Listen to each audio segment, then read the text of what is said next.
Welcome to the Culture Curators podcast. We're here to share insight, information, and resources to help you become a more effective salon business owner. Hey everyone, welcome back. Today we're going to be speaking about the loneliness of salon ownership. Let's face it, I think that all of us have experienced some loneliness as a business owner, right? Ain't that the truth? For sure, yeah. It's hard, man. I mean, you listen, you don't know what you don't know, right? And I think that when you first, we were just talking about this before we started. It's like when I first opened my salon, what I thought and what actually happened, there's just like an oh shit moment. Like, what did I just get myself into? Like, can I chew as much as I just bit off? And there's so many moving parts. There's so much to understand. And especially when you come from being a hairdresser that's behind the chair only, and that's everything you knew about, like salon operations, everything you knew about it was client interaction, not the behind the scenes and the challenges and the difficulties of personnel management and things like that. Right. You know, listen, I was in management for years before I had the opportunity to purchase the salon that I owned. And honestly, after I made my final decision to be the salon owner, the new salon owner, I remember thinking to myself, how different could it be? I already managed the salon. I've already been managing it for X amount of time. It can't be that different. And boy, was I mistaken. What was the biggest difference between management and ownership? Like, what hit you the hardest? The responsibility. The responsibility to know that I had a team of people relying on my leadership, relying on clients coming in the door. And although that didn't change from the day before I became the owner, it was somebody else's responsibility. So it did change because it became very heavy on my shoulder, the responsibility. It was identifying and really understanding the numbers, the profit and loss statement, and how that impacts directly the success of the business or lack thereof. Just the overwhelming responsibility of the entire business. Yeah. Now resting on my decisions. Yeah, I hear that, man. And you know what it is too? It's real. I'm thinking about this as like I kind of went through it, and it's like, especially when you do a build out, like you kind of think once you finally get over the build out hump and it's like built, like the hard part's over, and like it couldn't be further from the truth. Like that's not the hard part. There's hard moments of the build out, no doubt, and it's expensive and it's stressful, but a lot of people get really wrapped up in like the decor and the look and the aesthetic, but it's honestly a small component of what's about to happen once those doors open. And I liken it to like having kids. Like I have young kids, and when my wife was pregnant, I knew my life was about to change, and I knew that it was going to be a lot of work. But then the babies come, and it's just more than you could ever fathom of what it would be, good and challenging. Right. And I think with a salon, it's like, again, you don't know what you don't know. And it can get lonely. You know, they say it's lonely at the top, and I don't mean it that way. It's more in the sense that when you're the sole owner and the responsibility falls on you, you're the one that is laying up at night wondering about like tomorrow morning's direct deposit and making sure there's enough money in the account. When sales are down or when people are leaving, you're dealing with the challenges of it.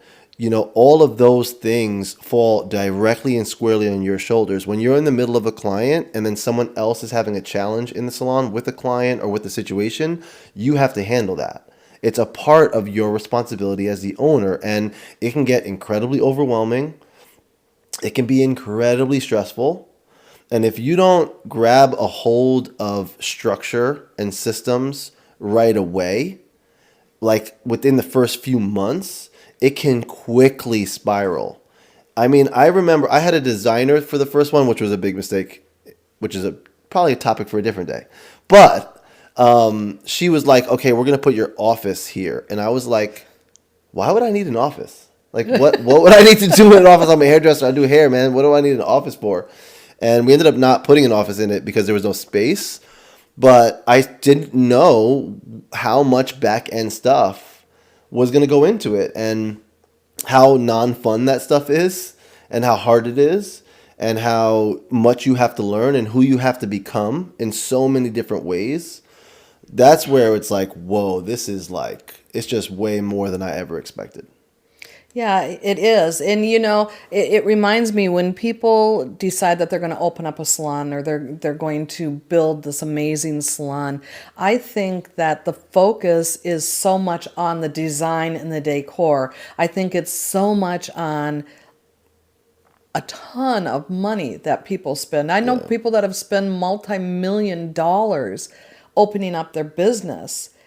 And what we forget is once that business is open, how are we going to run it? Right. What is the structure? Do I have the systems in place, or am I so concerned about the $1,000 sofa that I'm going to put in versus having a job description Right. or expectations set? And then, we find business owners that have a tendency to friend certain team members or all team members, and then they're the sounding board, so to speak, where they go to them and they share their complaints or their concerns or their struggles, whether it's about a bill or about a promotion or about another employee. Right. And that we have to remember as business owners, those complaints don't go down the chain. They actually only go up the chain. Right. And so then, as the business owner, who is it that you can talk to? Yeah. Who is it that you can share those frustrations, those challenges, those upsets without going down that chain?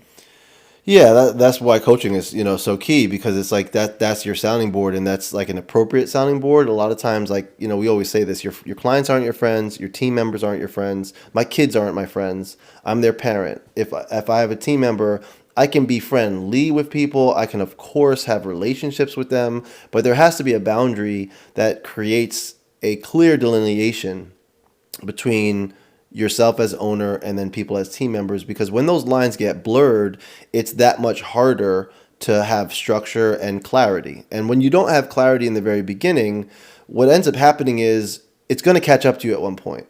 So now you're trying to clean up a mess as opposed to kind of starting it off on the right foot. And a lot of us don't know how to start it off, and that's okay, but there's so many resources out there to help you, and that's why you need to be willing to reach out for help, because a lot of times we feel like because we're reaching that pinnacle of the career where we're opening the door, we're an owner now, we're a boss, or whether you're opening up a suite, or obviously here we're talking about opening up a commission-based salon with actual employees. It's a whole different dynamic. It's a completely different dynamic, and understanding the structure that needs to happen, whether it's the way that your compensation structure looks like, whether it's the way that you're going to, price things. And again, like you were talking about, like the build out thing, how people get so caught up in that. It's almost like the way people get caught up in the wedding, but don't focus enough on the marriage. Right. And that's the same thing that happens with salon owners. It's like we get so caught up on the sexiness of like the design and the beauty of it, that if you're just focusing on that and you're not building the infrastructure from within,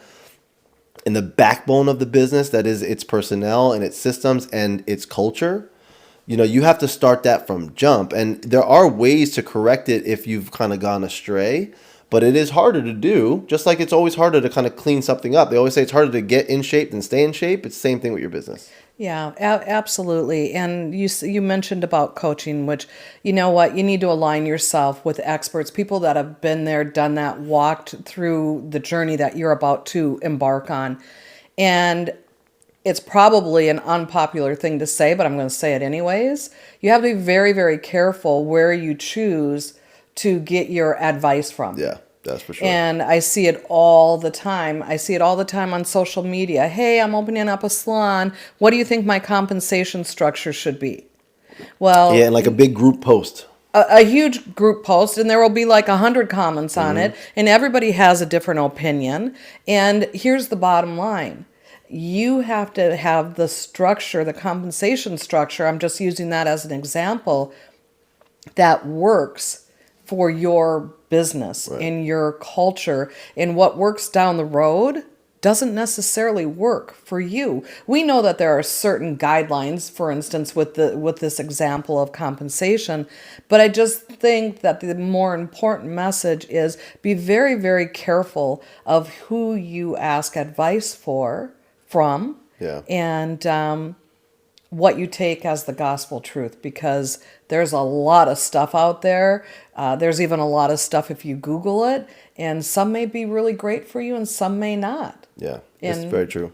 you have to discern. And I think that's a part of the loneliness of it. You know, it's like you're the one that has to, you're like kind of judge, jury, executioner, exactly you know? what it is. It's like you have Yeah. all of those things. And sometimes it's like, it's just a little bit too much power to have, you know, where every decision, there's so much weight to it. And that's why for me, like, the smartest thing I ever did in the beginning was be like, okay, I don't know what I don't know. I need help. Like, I need help from people that have been there, done that have experience. And honestly, whether you end up coaching with us or you coach up with anybody else, it's not Doesn't about matter. like who you pick. Well, it is, but I just mean in the sense of like, it's just finding the right fit for you and your brand. And I think that's a big part of like, kind of helping yourself through it and helping yourself through the loneliness, because it gets less lonely when, you know, when I had you as a coach, it's like much less lonely because now I'm having a challenge and I know that, well, I have scheduled calls. There's a scheduled structure. There's someone that has been there, done that can help guide me. And doesn't mean that your coaches and you are going to agree all the time or whatever the case may be, but it does mean that you're going to be able to have a sounding board that's going to give you an objective viewpoint sometimes where you can't see it. And that's a big part of the business, because we say keep emotion out of the business, but we know for a fact that we're human beings in a Right. business, right? So there's going to be emotion that you have to manage and learn how to work around and not make decisions based within that emotion. And a lot of times for me, the loneliness is definitely when it feels like all the fingers are pointed at you. It feels like you're expected to have all the answers when you also feel like you have to automatically answer or respond. And I've learned over time that it's okay to say, you know what, that's a great question. I don't have the solution or the answer for you right now, but what I will do is work on it and promise you that I'll get back to you in the next X time. And give yourself like enough time that it's realistic for you. And what I've always said to team members is like, listen, it's easy to identify the challenges and the problems. I know what the problems are. So it's not necessarily about the problems. It's about talking about the solutions collectively together. And I think you as a salon owner, you have the responsibility to set the type of culture and the type of communication in your brand that creates a healthy environment for everyone. And you have to then also manage that with your team. And that can be a really big challenge. I mean, and not to mention if you're also, most of us hairdressers or owners are also still doing hair. Right. So now you're still managing that on top of all the other things we're talking about. Yeah, and it doesn't mean that you have to make every single decision on your own. It doesn't mean that you can never go to your team for input. In fact, I think it's really valuable to enlist the thoughts and ideas of your team. Absolutely. You want to be careful on what you bring to them. Right. But I think that they, having a room filled with people, there's a lot of brilliance in that room versus being on your own, on your own little island. And so an example, I don't know, might be a dress code. Right. What do you guys feel like you want the dress code? It doesn't mean that you're going to accept all their answers or do everything that they suggest, but it may spark an idea, a thought, or they may have something brilliant that you're like, oh yeah, I'm totally in. I'm totally going to buy into that. And one of the most freeing moments that I ever had was when I had my very first business coach, and she told me that I didn't have to have all the answers. And I remember sitting in team meetings. You and told they me would that too. I ask- remember. Yeah. they would ask me a question, and I would feel like my hands were up and I was backed against the corner, and I had to come up with an answer immediately. And when she really shared with me, no, you don't. You actually can ask permission to have time. Right. And if you think you can get the answer in 24 hours, tell them 48 hours. Right. Give yourself a cushion. give yourself a little cushion, give yourself an opportunity. But what's really most important is the fact that you're just real and you're honest with them. And it's a great question. It's a great thought. I get the challenge. I don't have the solution. I don't have the answer right now.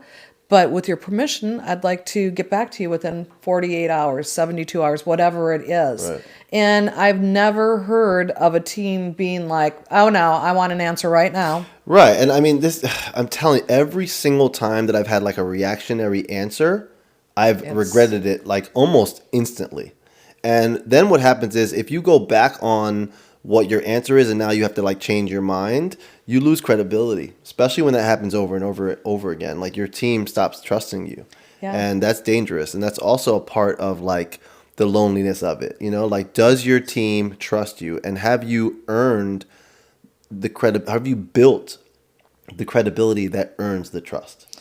Yeah, yeah. That's one way to be on an island all by yourself, is to not have the trust of your team. It's a very lonely place, and let me tell you, I've done research on it, and I know for a Extensive. fact that if your team doesn't trust you, it's a horrible feeling. Yeah. It's a very, very lonely feeling. So let's talk about some ways. We know that obviously coaching is one way that you can not feel so alone, that you can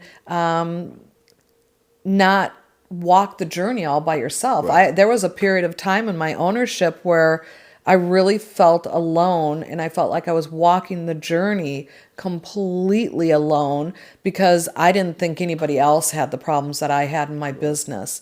And when I took the chance or the leap of faith and shared, I found out I wasn't alone, Yeah. that I did have peers that could relate to me.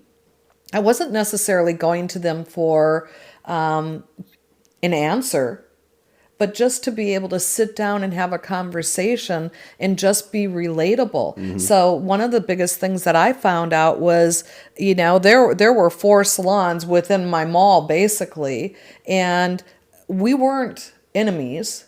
We weren't even competitors. We all were going for different clientele, for different team members. So why not talk with them?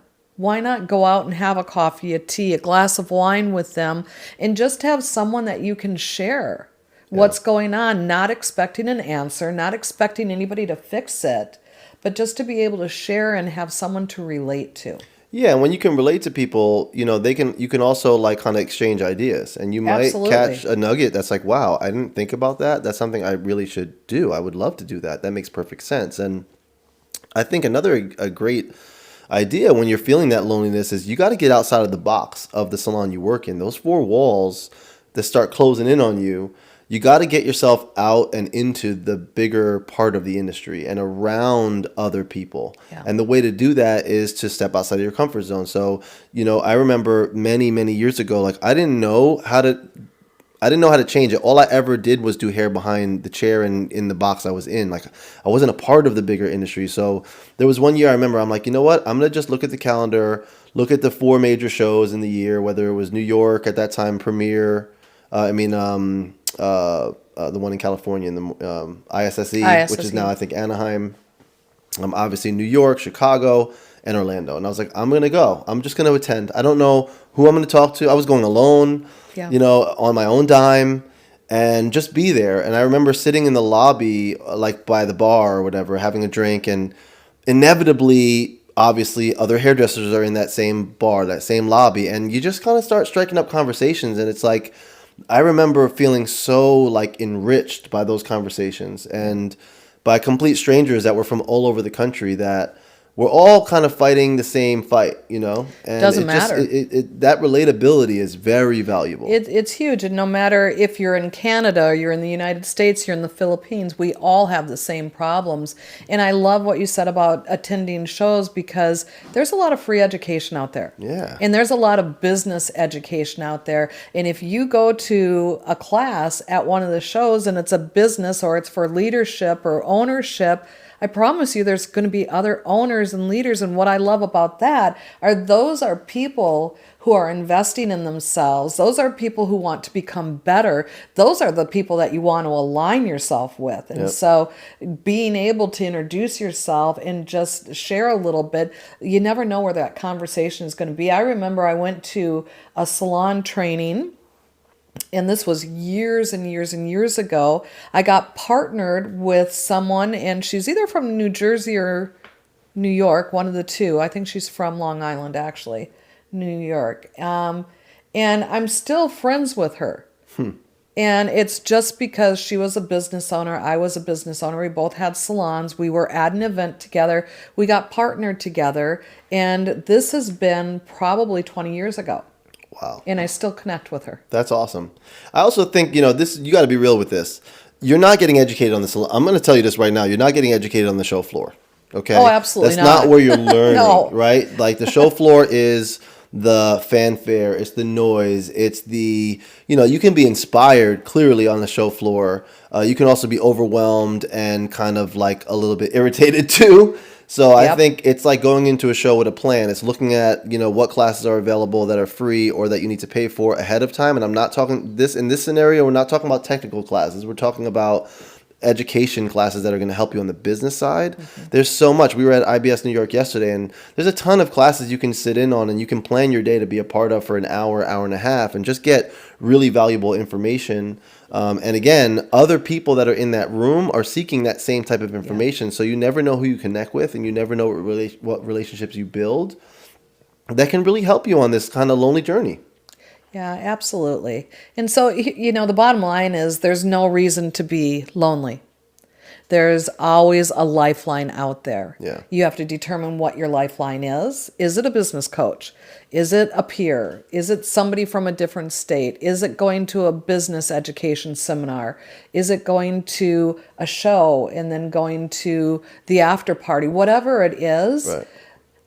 Get out of the four walls of your business, like Derek said, and really reach out, because there's no excuse. Yeah. There really is no excuse. There is a plethora of help out there and people to talk to. And so go out there and find it. It would be my message. I agree. Amen to that. And listen, you can always reach out to us, send us a DM. Yeah. If you ever have any questions, you can always reach out. We're always a phone call or a DM away. So the reality is that there's so much resources out there. You just have to partake and choose, choose to ask for help. There you go. And choose to get yourself around the right people. Right. Yeah. Awesome. Well, that wraps up this episode. Yeah. See you next time. Thank you for tuning in to this episode of the Culture Curators Podcast. Please like, comment, follow, and subscribe.